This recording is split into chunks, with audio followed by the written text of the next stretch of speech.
In the last video, we started our discussion of Tattva Bodha, and one of the things that I did not discuss was the issue of authorship.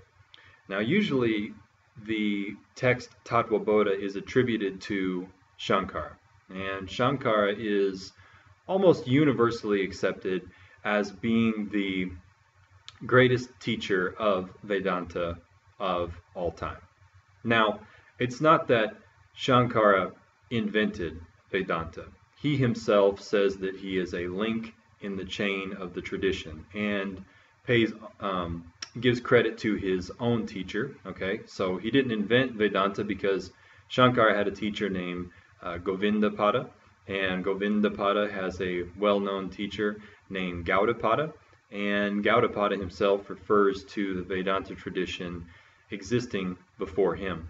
So Shankara just came along and took the teaching that was already there and presented it in a way that was extremely comprehensive and extremely clear. He was just a brilliant thinker, and he accomplished a lot of things. One of which was, after writing commentaries on several of the primary texts like the Upanishads, is that he traveled around and established monasteries that would teach Vedanta. And I believe originally he established 4 different monasteries called mutts, and installed 4 of his best disciples as the leaders of those institutions. Now, they actually took on the title of Shankar Acharya. Okay, Acharya means teacher. So the head of each one of these institutions actually had that title to designate what their position was there. Okay, so that brings up the question then, when we say Shankar Acharya, are we referring to Shankara, or are we referring to the lineage of his disciples? Shankara himself, his official title is Adi Shankar Acharya. Adi means several things, but one of them is first. Okay, so Shankara, the first teacher. So when we say that this text is commonly attributed to Shankara, the point is that more than likely it wasn't the original Shankara himself. There's not a lot of evidence to prove that. So what the idea is that if it wasn't written by the original Shankara, then it could have also been written by one of the later teachers in that lineage who had the title of Shankar Acharya. But really the main point is that whether it was Shankara who wrote it, one of his disciples along the line, or somebody whose name we don't even know, whether that person wrote it, is immaterial. I mean, it's natural to inquire and say, well, hey, where did this text come from that we're studying? And that's an okay question. We don't really know for sure. That's a matter that is up to debate and speculation, and a matter that probably will not ever be solved. So it's not really important. And it's especially not important because what matters is the content of the text itself and whether or not it's true. So if the content of the text is in harmony with the truth and expresses the truth, then it's all good. Okay, then we can accept that. Not having studied the text, maybe if you have not, I can tell you as the teacher, I can say, hey, this is true. Okay, what you're going to be studying here is true. And all you have to do really is, with an open mind, kind of take that idea on board. And then as you go through the teaching, you can investigate what's being said and see for yourself that it is true. So who was the text written by? Could have been Shankara, could have been a later disciple, could have been someone totally different. It doesn't matter, because we're interested in the content of the teaching itself. And what's the content of the teaching? The content of the teaching is truth. Tattva Bodha. Like we said, Tattva means truth, Bodha means knowledge. So we're interested in the knowledge of truth, okay? And that truth can only be truth because it is eternal and unchanging. So if we're talking about something that's eternal and unchanging, we can't be talking about objects, meaning any part of the world, anything we can experience or know, because any of those objects are definitely changing all the time, and they are not eternal. They're definitely transient. And since there's only two categories here in our experience, and that is the objects and the subject that knows the objects, then when we say truth, we can't be referring to objects. We must be referring to the subject, and that's the self. So Tattva Bodha is knowledge of truth, meaning knowledge of the self. And that is the topic of this video. In the last video, kind of talked about some words that describe the self, unchanging, eternal, in our discussion about truth. And Tattva Bodha itself doesn't actually discuss what your true nature is. It doesn't discuss what the nature of the self is until much later on in the text.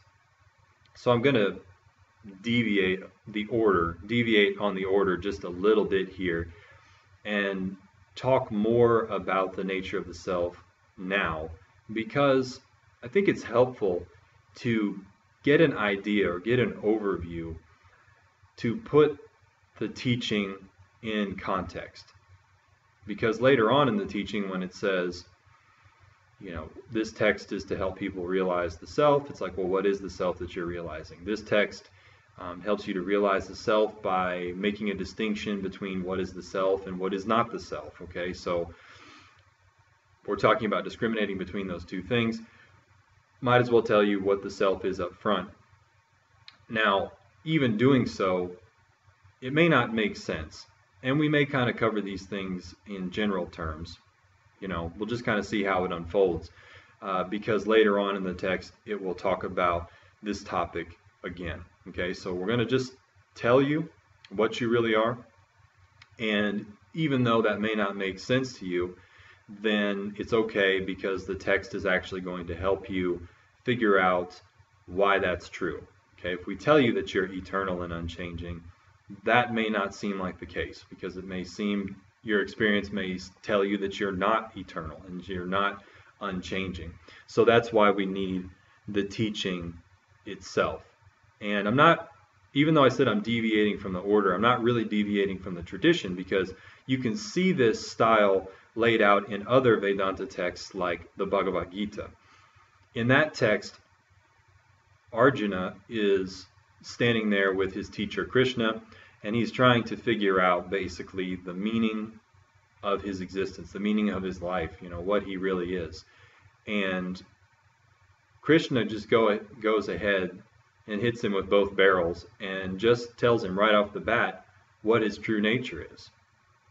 So he kind of gives him the big picture right up front. He gives Arjuna the benefit of the doubt. But thankfully for our benefit, Arjuna doesn't really get it. Okay, because if Arjuna got it, there wouldn't be the remaining chapters of the Gita that help to explain it to the rest of us who don't really understand. All right, so in keeping with that, where Krishna gives the big picture, so basically he tells Arjuna that he's the self and what the self is, and then afterwards gives Arjuna the tools to understand the implications of what that means when Arjuna doesn't get it. That's kind of what we're going to do here. Now, I'm not saying you won't get it. I'm just saying that it's likely that you won't. So we're going to tell you this up front, tell you what the self is, tell you what you really are, and then we'll take the teaching step by step to help remove doubts about how that can be true. Self is the direct English translation of a Sanskrit term, Atma. Now, do you have to memorize that one? No, because we have a good translation here. But it is a nice one to be familiar with, because if you happen to listen to any other teachers or read any other kind of literature, you are definitely going to come across that term. So you can know that the word self and the word Atma can be used interchangeably in this context. And as I said before, though, self has some slightly problematic implications in English, because a lot of the time self, when you say know thyself or something to that effect, it kind of has the connotation of the self being maybe the body or the mind. Like if you want to know yourself, you're kind of like knowing what your personality is. Or even we have the term self in reference to modern psychology, like the self of Carl Jung, and he is talking about yourself. We're not, self doesn't mean any of those things, as we said. No, not the body, not the mind, not a part, property, or product of the body and mind. And in the instance of psychology, that self refers to the unconscious mind, where your mental conditioning that produces the thoughts that you have in your mind, the behavioral patterns. And we're not talking about that either. So being able to say that allows me to use the word self in English and not always have to use Atma. All right. I will use that term from time to time because I just like it. So I may use that term from time to time. Plus, it doesn't leave any room for confusion or error. But whether I say self or whether I say Atma, they are both referring to the same thing. So, we're talking about the self. We're talking about Atma. These things are not what are apart from you. They are words that refer to what you really are. Now, I want to give a definition here of the self and break down each word here to kind of give a good explanation. This is actually something that I adapted from the teachings of Swami Paramarthananda. He's a fantastic teacher from Chennai, India. If you ever get a chance to listen to any of his talks, I do definitely recommend it. You may hear something similar to this. I've actually taken a definition that he uses for the self, and I've kind of added to it and changed the order just a little bit. Now, does this mean that anybody can just come up with a definition of the self? No, not at all. This is not really anything we're inventing here. It's just a definition that is taking the facts that come from the scripture and putting them in different words. That's all that it is. So we're not inventing any new self here, because why? Because the self is always the same. All right, so it can't have a different description yesterday and then another description today or another description tomorrow. It's always the same. Okay, but we can use different words to indicate what its nature is. All right, so I want to give this definition, and so that whenever I say the word Atma, whenever I say the word self, this is what it means. Okay, Atma, or the self, is non-dual consciousness, the unchanging, independently existent, eternal, infinite, imperceptible essence of everything, ever free of all action and experience. Did you get that? That's kind of long, so let me say it again. The self, or Atma, is non-dual consciousness, the unchanging, independently existent, eternal, infinite, imperceptible essence of everything, ever free of all action and experience. So there's a lot of information packed into this statement. And I'm looking here now, it looks like maybe we have about 15 more minutes left in this video at the most. So I can't guarantee that we'll get through this whole definition in this video. Maybe we will, maybe we won't. If not, we'll pick it up next time. Because there's a lot of big points. Not really a point, a fact. There's a lot of facts that are brought up here about the nature of the self that need to be discussed. So we'll kind of take these one by one here. The self is non-dual. We'll start right there. Non-duality, I don't think we've discussed that yet in this video series, but to not discuss non-duality before we really get into the text, I think makes it more difficult because it doesn't give the proper context. The whole teaching methodology of Vedanta is based on the fact of non-duality. In fact, sometimes Vedanta is qualified by a particular adjective. You may have heard it, Advaita Vedanta. Okay, it looks like it's in English, in Roman letters, it looks like Advaita, but it's really pronounced Advaita. And so Advaita itself means dual or two, and the prefix a means not. So Advaita means not two, not dual, not more than one. And what Vedanta is saying here is that despite any appearances to the contrary, okay, no matter what your experience might be telling you, reality is not separate from you. There's not an actual distinction between the subject and the object. Now, that may seem contradictory because we just said a while back that Vedanta says that there are two categories in existence, the object and the subject. Now, the reason Vedanta says that is because there's a confusion about who you are. You're confusing yourself with an appearance, with something that you actually aren't. So even though reality isn't two things, we have to conditionally talk about it as being two things to remove a confusion about what you really are. Okay, I see this world and I experience this world, and I confuse myself to be a part of it. I confuse myself to be limited by it. So for that reason, we have to talk about the categories. Okay, we have to conditionally, temporarily divide reality into two parts or categories, in order to enable us to investigate it, okay, in order to help us sort out the confusion about who we are. But in truth, reality is non-dual.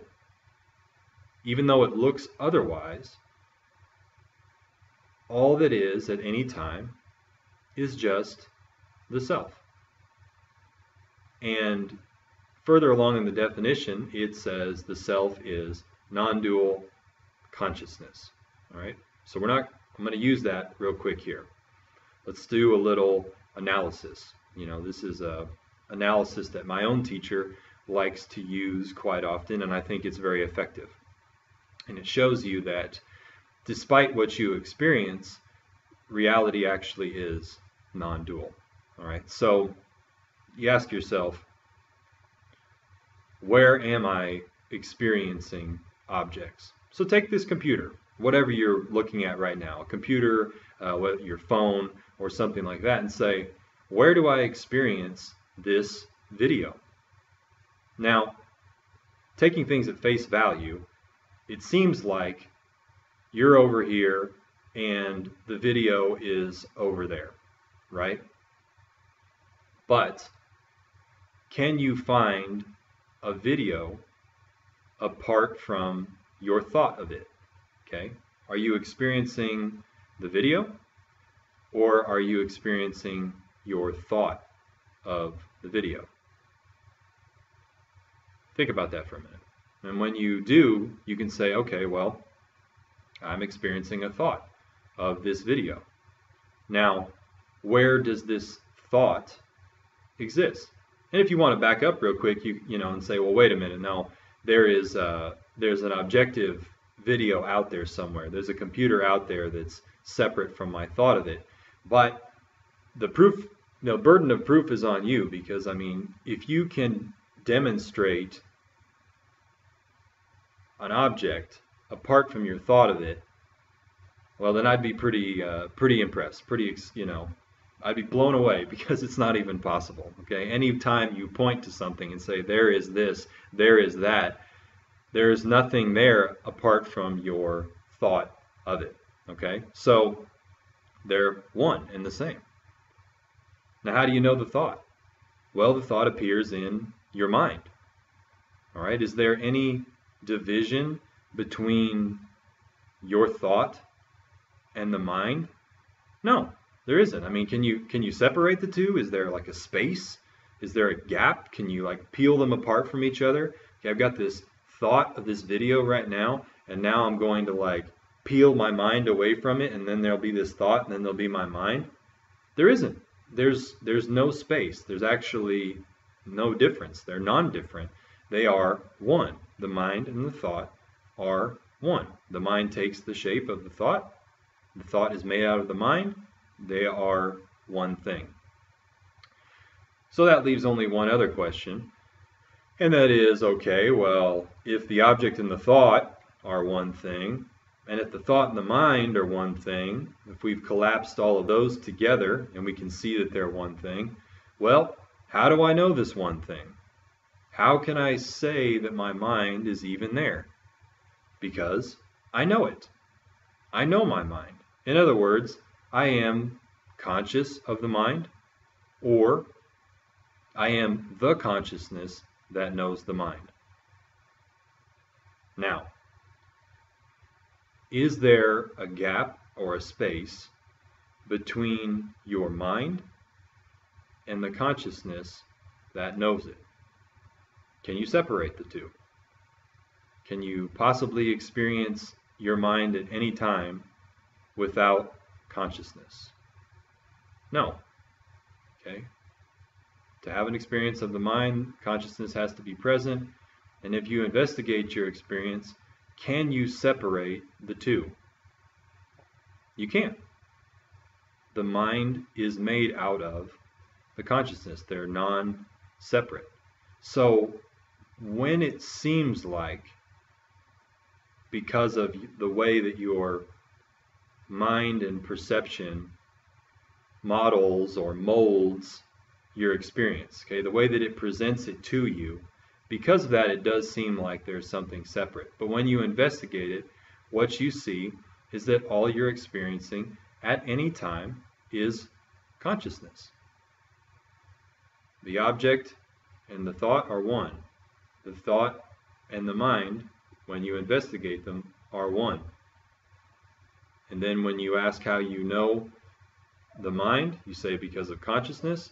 And when you investigate that, you can see that the mind and the consciousness have no separation. So what appears to be yourself experiencing various objects, a fundamental duality between you and what you experience, the fact of the matter is that it is a non-duality, because all that there is you, is consciousness at any time.